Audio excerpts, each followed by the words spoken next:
Bonjour à tous, Tiffany Janson. Donc aujourd'hui, j'ai le plaisir de vous présenter les résultats obtenus avec l'équipe de MyDiaby Healthcare qui portent sur l'évolution de l'hémoglobine glyquée, donc HbA1c, chez les patients diabétiques de type 1 et de type 2 inclus dans le programme ETAP. Donc l'objectif pour nous, c'est de vous présenter ces résultats, mais également les perspectives que ça engendre pour les patients diabétiques. Donc le programme étape. Programme étape, c'est une expérimentation nationale qui a une durée de 4 ans, qui s'intéresse en fait à un nouveau mode de suivi du patient diabétique qui va être ici suivi à distance. Et il y a un forfait par patient qui implique 2 actes, la télésurveillance médicale et l'accompagnement thérapeutique.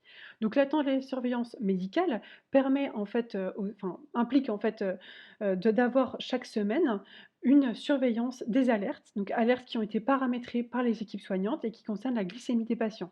Donc chaque semaine, il y a, une visualisation de ces alertes et si besoin donc un traitement des données du patient. Également l'accompagnement thérapeutique qui est fait une fois par mois et qui peut être fait à distance par téléphone ou en face à face et ces 2 points nécessitent la présence d'une solution technique. Ici donc c'est la plateforme MyDiaby Healthcare, plateforme sécurisée qui permet donc un suivi facilité des données, également qui permet de générer des outils dans le cadre de la télésurveillance médicale pour la génération des alertes et dans le cadre de l'accompagnement thérapeutique, on a, la génération d'un compte rendu en ligne. Le programme étape s'intéresse aux patients diabétiques de type 1 et de type 2 uniquement, donc que ce soit adultes ou pédiatrie.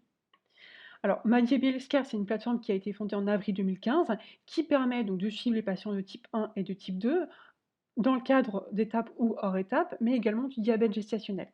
Dans le cadre de notre étude ici, le diabète gestationnel n'est pas concerné, donc seuls les patients de type 1 et de type 2 ont été inclus.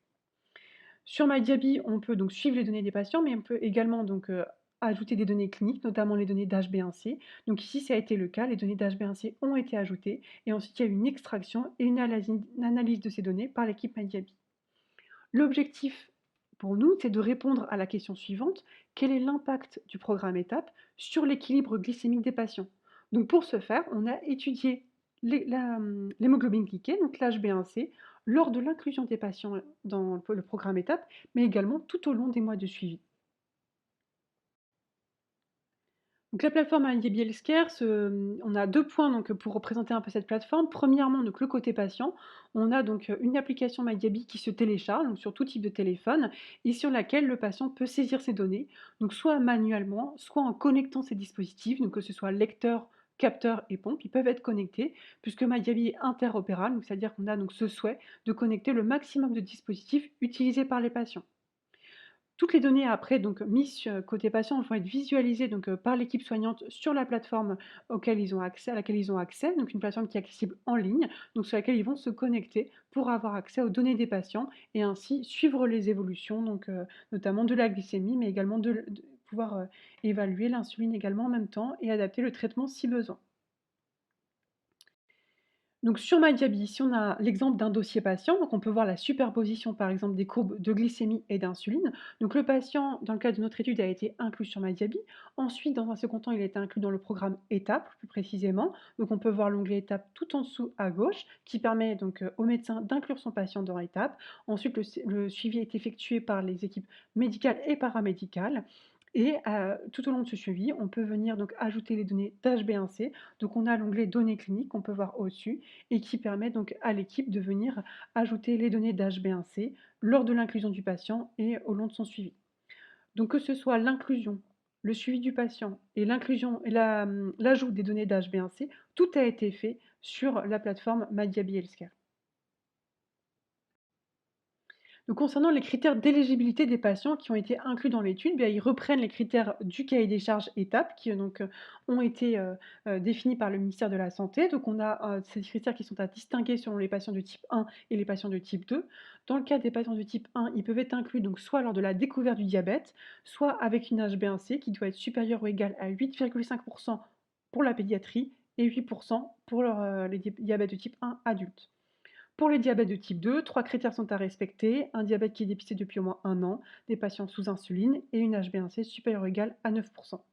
Donc ici, ce sont ces critères qui ont été respectés. On sait que depuis la crise du Covid-19, il y a eu un élargissement de ces critères permettant d'inclure des patients avec une HbA1c plus faible. Mais nous, notre étude ayant déjà démarré depuis plus longtemps, on est resté sur les critères initiaux pour qu'il y ait bien une homogénéité des patients inclus dans l'étude. Donc 150 patients ont été inclus dans l'étude avec une bonne répartition du type de diabète et également du sexe. Donc hommes-femmes, on peut voir qu'on a 48 d'hommes et 52 de femmes qui ont été inclus dans notre étude. L'âge moyen des patients était de 42 ans avec une HbA1c en moyenne de 10 à l'inclusion. Donc 9 centres expérimentateurs, ont donc participé à notre étude. On souhaite vraiment chaleureusement les remercier puisque ça a demandé, évidemment un temps supplémentaire de venir en plus donc de ce qui leur est demandé dans le cadre du programme étape, de venir saisir les données d'HbA1c de leurs patients. Donc aujourd'hui sur MyDiaby, on a plus de 320 centres et donc 9 centres qui, sont, ici expérimentateurs pour cette étude. Donc on tient vraiment à remercier le CH de d'Annecy, Genevois, le CHU d'Angers, CHU de Grenoble avec les équipes adultes et pédiatriques qui ont participé, également CHU de Tours, équipe adultes et pédiatrie, le groupe hospitalier des Portes du Sud, l'hôpital Foch, le groupe hospitalier du Havre, le centre hospitalier de Libourne et enfin celui du Sambre de Sambre-Avesnois. Donc un grand merci à ces centres qui donc ont tous, inclus leurs patients donc sur MyDiaby, notamment dans le cadre du programme étape et sont venus suivre les données chaque semaine et également ajouter les valeurs d'HbA1c. Donc cet HbA1c qui a été suivi lorsque le patient a été inclus dans étape et à 3 et 6 mois de suivi. Donc au niveau des résultats, le graphe ci-dessous donc, présente les résultats obtenus. Donc on observe, les données de l'HbA1c. T0, donc lorsque le patient a été inclus dans étape, certains étaient déjà sur MyDiaby avant, c'est pour ça qu'on a aussi des données, sur les mois qui précèdent. Donc T0 lorsque le patient est inclus dans étape, ensuite à 3 mois et 6 mois de suivi dans étape. Le patient est inclus pour 6 mois, donc c'est ici ce qu'on observe avec à chaque fois les valeurs d'HbA1c donc en pourcentage. On voit qu'on a une forte réduction de l'HbA1c des patients. Donc on peut voir que cette réduction se fait dès 3 mois de suivi, qu'elle est très significative et également qu'elle est conservée dans le temps, puisqu'on voit qu'on retrouve aussi l'effet à 6 mois de suivi. Évidemment, on peut se poser la question sur l'évolution de cette réduction à 9 et 12 mois. Donc ça, ce sera une des perspectives. En tout cas, ici, on observe cet effet qui est de 2 donc un 2 de réduction d'HbA1c entre le T0 et ensuite T3 mois et T6 mois. Donc un effet qui est très important. Au-delà de ça, on s'est demandé, donc certes, on observe un effet, est-ce qu'il est conservé quel que soit le type de diabète? Donc on a séparé les patients selon le type de diabète. Donc ici, on observe les patients de type 1 d'une part et de type 2 d'autre part. Donc la réponse est oui, l'effet est conservé quel que soit le type de diabète. On observe à chaque fois une forte réduction donc, de l'HbA1c. Effet à noter plus marqué au niveau des diabètes de type 2. On a ici 3% de réduction de l'HbA1c, puisqu'on passe en fait donc de 10,5 à 7,5. Donc 3% contre 2%, donc on passe de 10 à 8% d'HbA1c pour les patients de type 1. Donc un effet en tout cas qui est toujours très significatif, qui est, voilà, très présent et durable. Pareil, on peut voir, que, ici les patients de type 1 sont rééligibles, donc on se demande aussi, bah, quelle va être l'évolution de cet HbA1c si on continue à inclure les patients sur 9 et 12 mois de suivi, comment sera l'HbA1c? Les patients de type 2, quant à eux, ne sont pas rééligibles puisqu'on voit qu'ils sont en dessous du seuil qui est pour rappel de 9 donc ils ne sont pas rééligibles dans le programme étape, mais on peut également se demander comment va évoluer l'HbA1c, avec un suivi ici standard ou en tout cas un suivi sur la plateforme MyDiaby. Donc un effet conservé quel que soit le type de diabète, un effet également homogène. On observe une homogénéité, c'est-à-dire que tous les patients vraiment ont une réduction de leur HbA1c. Donc on a une forte réduction et puis après on voit qu'on observe un certain plateau entre 3 et 6 mois. Donc pareil, la question se pose sur l'évolution de cet HbA1c au-delà de 6 mois de suivi. Est-ce qu'on a toujours ce plateau ou est-ce que ça peut être encore renforcé? Donc si l'effet est conservé quel que soit le type de diabète, on s'est aussi posé, la question de la conservation de cet effet quel que soit le sexe ou l'âge des patients. Donc on a séparé les patients donc, hommes et femmes, mais également selon l'âge, donc plus ou moins 40 ans. Donc on observe toujours un effet, donc que ce soit chez les hommes, chez les femmes, chez les patients donc, qui ont, voilà, un âge inférieur à 40 ans ou un âge supérieur à 40 ans. Également, on a isolé les patients en pédiatrie, donc 12-17 ans.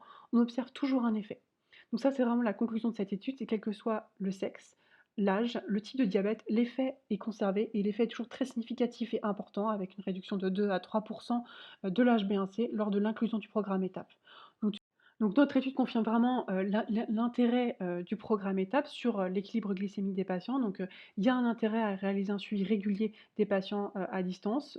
On voit que cet effet donc est, sur l'équilibre glycémique sur l'HbA1c est conservé uniforme et qu'il est particulièrement présent chez le diabète de type 2. Évidemment, il est à compléter, donc à 9 et 12 mois, notamment versus dans étape versus suivi standard. On a envie de voir, voilà, s'il y a une évolution de cette HbA1c, si elle peut être renforcée Également, on a envie d'étudier le TIR sur la plateforme Ayabi, donc le temps dans la cible est un élément qui est conservé. On sait que c'est un biomarqueur de référence et qui permettra notamment d'évaluer tout ce qui est variabilité glycémique.